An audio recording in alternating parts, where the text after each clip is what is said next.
Viral pengendara curhat diperas bengkel 2,7 juta rupiah di Bogor, mau ganti oli malah mesin dibongkar. Beredar sebuah video yang berisi curhatan seorang pengendara motor mengaku diperas oleh bengkel motor di daerah Sentul, Bogor, Jawa Barat.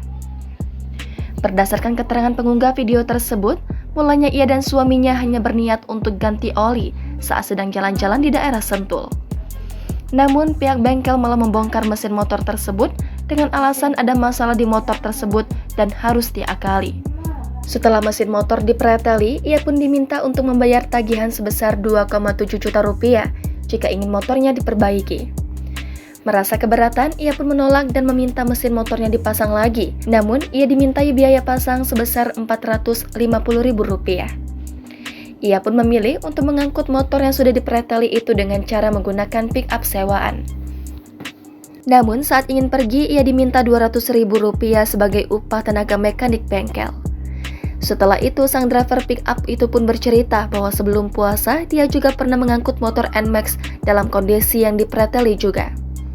Yang bawa seorang cewek, niatnya mau ganti karet tapi malah dipreteli dan dikenai biaya 2,5 juta rupiah, ujar sang pengunggah video. Belakangan diketahui bahwa bengkel bernama Hands Motorsport itu memang kerap melakukan hal serupa. Terbukti dari hasil ulasan bengkel tersebut di laman Google Maps sebelum kini menghilang. Beberapa netizen menyarankan kepadanya untuk melaporkan kejadian itu ke polisi. Namun ia mengatakan bahwa ia bingung dan lebih memilih untuk memviralkan video itu melalui TikTok agar tidak ada lagi orang yang tertipu.